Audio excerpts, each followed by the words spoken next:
धरती जो अब over population, climate change, global warming और पोल्यूशन जैसे प्रॉब्लम से गुजर रही है, वहीं हम इंसान इन प्रॉब्लम्स का हल ढूंढने की बजाय अर्थ को छोड़कर किसी दूसरे प्लेनेट, स्पेशली मार्स पर जीवन बसाने के सपने क्यों देख रहे हैं। इंसान मंगल ग्रह तक जाने और उसे हैबिटेबल बनाकर वहाँ ह्यूमन कॉलोनी डेवलप करने के लिए जितने अरबों डॉलर खर्च कर रहा है, क्या उतने पैसे से हमारे साइंटिस्ट पृथ्वी की लिविंग कंडीशन को पहले जैसा नहीं बना सकते? इसका उत्तर हमें धरती पर जीवन की हिस्ट्री देखकर पता चलता है। सौर मंडल में मौजूद कई ग्रहों के इतिहास में ऐसे बहुत सी इवेंट्स हुए जिससे मेजोरिटी ऑफ लिविंग स्पीसीज का पूरा सफाया ही हो गया। जैसे आज से 6.5 करोड़ साल पहले चिकसुलुप नाम का विशाल एस्टेरॉयड धरती से टकराया, जिसके कारण धरती से डायनासोर और छोटे मैमल्स का नामो निशान मिट गया। इसके साथ लगभग 80% प्लांट्स और स्पीसीज भी खत्म हो गए। और ये सिर्फ अतीत की ही बात नहीं, हमारे साइंटिस्ट का कहना है कि आने वाले 100 या 200 सालों में धरती से चिकसुलुप एस्टेरॉयड से भी कई गुना बड़ा एस्टेरॉयड टकराएगा। इतना ही नहीं, जिस तरह हमारा सूरज दिन प्रतिदिन बड़ा हो रहा है, उससे आने वाले 100 साल के अंदर ये हमारे अर्थ को निगल लेगा, जिसके चलते हमारा नामो निशान पूरी तरह से मिट जाएगा। तो क्या हम एडवांस टेक्नोलॉजी की मदद से प्रकृति के इस विनाश को रोक नहीं सकते? इसका सीधा जवाब है नहीं। अगर हमें अपनी स्पीसीज को बचाना है तो किसी दूसरे ग्रह पर जाना ही होगा, और इसी सिलसिले में हमारे पहली डेस्टिनेशन होगी मार्स यानी मंगल ग्रह। आज से 3 साल पहले यानी 1 दिसंबर 2020 को एक इंटरव्यू में एलोन मस्क ने यह दावा किया कि उनकी कंपनी स्पेसएक्स 2024 तक इंसानों को मार्स पर भेजेगी। और इसके साथ एलोन मस्क ने ये भी कहा कि साल 2026 तक हम मंगल ग्रह पर इंसानी बस्ती बसाने में कामयाब होंगे। लेकिन फिर अचानक से इसी साल के मार्च में एलोन मस्क ने इंसानों को पहली बार मार्स पे भेजने के लिए नए साल की अनाउंसमेंट की, और वो साल है 2029। पर इतने लंबे इंतजार के बाद भी हम साल 2024 तक क्यों मार्स पर लैंड नहीं कर पाएंगे? और क्या 2029 तक हमारे पास ऐसी एडवांस टेक्नोलॉजी होगी जिसकी मदद से मार्स पर पहुंच पाना हमारे लिए पॉसिबल होगा? कई फेमस एस्ट्रोनॉट और साइंटिस्ट का मानना है कि 2029 में मंगल ग्रह पर इंसानों के पहुंचने का सपना पूरा होना और उसके बाद वहां ह्यूमन कॉलोनाइजेशन बनाना काफी मुश्किल टास्क है। इसके लिए उन्होंने कई सारे कारण भी दिए। पहला तो आज के समय स्पेसएक्स के पास 3 reusable super advance launch vehicle rocket है। पहला है फैल्कन 1, दूसरा फैल्कन 9 और तीसरा फैल्कन हेवी रॉकेट, जो 63.8 टन पेलोड को पृथ्वी के ऑर्बिट तक ले जा सकता है। लेकिन इनमें से कोई भी रॉकेट इतना ज्यादा एडवांस नहीं कि मंगल ग्रह तक इंसानों को सेफली पहुंचा सके और वहां से सेफली इंसानों को धरती पर वापस ला सके। इसलिए काफी लंबे समय से स्पेसएक्स नेक्स्ट लेवल की पावरफुल और नए रॉकेट पर काम कर रही है, जिसका नाम है स्टारशिप रॉकेट। ये एलोन मस्क का ड्रीम प्रोजेक्ट लॉन्च व्हीकल है, जो इंसानी इतिहास का सबसे विशाल और पावरफुल रॉकेट होगा। इसकी हाइट 120 मीटर और इसका लिफ्टिंग टॉर्क मास 5000 टन की होगी। साथ ही ये 150 टन तक के पेलोड को धरती के लोअर ऑर्बिट तक ले जाने में सक्षम होगा। इस रॉकेट के जरिए हम एक समय में काफी ज्यादा पेलोड को मंगल ग्रह तक पहुंचा सकेंगे, क्योंकि शुरुआत में मंगल ग्रह पर जाकर कॉलोनी बनाने के लिए हमें काफी ज्यादा पेलोड की जरूरत होगी, और इस रॉकेट के जरिए एक साथ 100 लोगों को मंगल ग्रह तक पहुंचाया जाएगा। इस स्टारशिप प्रोजेक्ट का डेवलपमेंट साल 2014 में ही शुरू हो चुका था, पर फिलहाल स्टारशिप प्रोजेक्ट की डेवलपमेंट काफी धीमी है, और स्टारशिप की पिछले जितने भी टेस्ट लॉन्चेस हुए वो सब काफी बुरी तरह फेल हो गए। अभी रिसेंटली 20 अप्रैल 2023 को भी इसके ऑर्बिटल फ्लाइट टेस्ट की गई, जिस दौरान इसमें कुछ खराबी आ गई और ये लॉन्च के सिर्फ 4 मिनट बाद ही आउट ऑफ कंट्रोल हो गया। अभी लगातार स्टारशिप के फेलियर को देखते हुए स्पेसएक्स ने फिलहाल इस प्रोजेक्ट की कोई फाइनल डेडलाइन सामने नहीं रखी। अनुमान लगाया जा रहा है कि इसकी फाइनल मॉडल बनने में कम से कम 3 से 4 सालों का समय लगेगा, और इसे पूरी तरह ऑपरेशनल होने में 7 से 8 साल लगेंगे। यानी सच बताऊं तो ऐसा होता हुआ लग नहीं रहा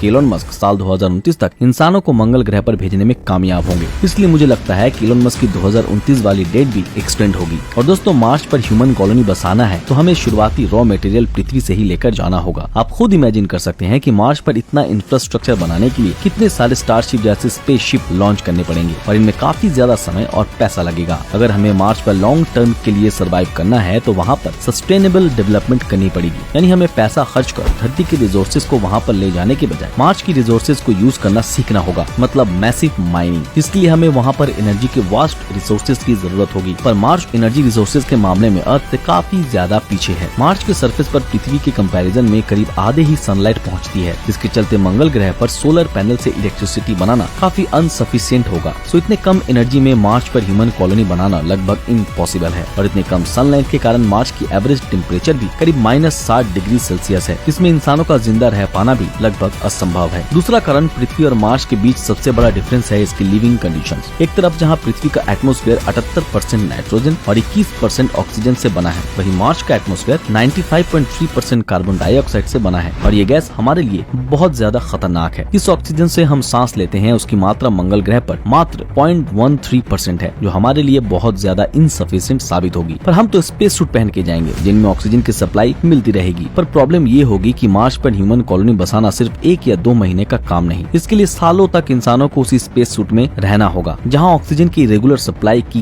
कोई गारंटी नहीं। अगर हमारे स्पेस सूट में कोई टेक्निकल प्रॉब्लम आई या हम इंसान बिना स्पेस सूट के मार्स के एटमॉस्फेयर में एक्सपोज्ड हो गए तो मार्स के सरफेस पर हमें 2 मिनट से ज्यादा जिंदा नहीं रह सकते। मार्स की ग्रेविटी भी धरती की ग्रेविटी का सिर्फ 38% है, यानी कि पृथ्वी पर आपका वजन 100 किलोग्राम है तो मंगल ग्रह पर आपका वजन सिर्फ 38 किलोग्राम ही होगा। इतने कम ग्रेविटी में हमारी बॉडी सस्टेन नहीं कर पाएगी क्योंकि इंसानी शरीर धरती के ग्रेविटी में रहने के लिए बना है। हमारे बोन्स और मसल्स पृथ्वी की ग्रेविटी को सह पाते हैं, पर स्पेस में बिना ग्रेविटी के लंबे समय तक रहने के कारण हमारी हड्डियां पतली हो जाती हैं। इसलिए नासा अपने एस्ट्रोनॉट्स को इंटरनेशनल स्पेस स्टेशन में भेजने से पहले उन्हें जीरो ग्रेविटी और माइक्रो ग्रेविटी में सस्टेन करने का ट्रेनिंग देता है। लेकिन हम इंसान ज्यादा दिनों तक इस तरह की ग्रेविटी में जिंदा नहीं रह सकते क्योंकि इंटरनेशनल स्पेस स्टेशन पर लंबे समय तक रहकर लौटे एस्ट्रोनॉट्स पर भी की गई रिसर्च से ये भी साबित हुआ कि लंबे समय तक माइक्रो ग्रेविटी में रहने से इंसान के ब्रेन और हार्ट पर भी काफी गहरा असर होता है और इसके साथ उनके साइकोलॉजी और डिसीजन लेने की क्षमता भी खो जाती है। इसलिए इंटरनेशनल स्पेस स्टेशन पर भी एस्ट्रोनॉट को 4 से 5 महीने के लिए ही रखा जाता है। लेकिन हमें मार्स तक जाने के लिए 8 से 9 महीने स्पेस के जीरो ग्रेविटी में ट्रैवल करना होगा और उसके बाद अगर मार्स पर ह्यूमन कॉलोनी बसानी है तो हमें इसकी माइक्रो ग्रेविटी का भी सामना करना पड़ेगा। अब प्रेजेंट कंडीशन में हमारे पास ऐसा कोई भी टेक्नोलॉजी नहीं है जो इंसानों को लंबे समय तक आर्टिफिशियल ग्रेविटी दे पाए और दूसरी ओर हम इतना भी एडवांस नहीं हुए हैं कि मार्स की ग्रेविटी को पृथ्वी जैसा कर पाए। इसके साथ और एक कारण है कि हमारे पास ओजोन लेयर होने के कारण हमें सूरज से आने वाले खतरनाक रेडिएशन से बच सकते हैं, लेकिन मार्स पर इस तरह की कोई ओजोन लेयर नहीं। इसलिए मार्स सूरज और आउटर स्पेस से आने वाले रेडिएशन को नहीं रोक पाता। इसलिए बिना स्पेस सूट में वहाँ कुछ मिनट के लिए रहना मतलब सूरज की खतरनाक रेडिएशन हमारे डीएनए स्ट्रक्चर को पूरी तरह से बदल देगी, जिसके कारण कैंसर जैसे डेडली डिजीज होना लगभग तय है। इसके साथ इंसानों के लिए पीने का पानी भी मार्स के सरफेस के नीचे और मार्स के पोल्स पर मौजूद वाटर आइस से ही एक्सट्रैक्ट करना पड़ेगा, जो अपने आप में बहुत बड़ा चैलेंज होगा। इसके अलावा हम इंसानों को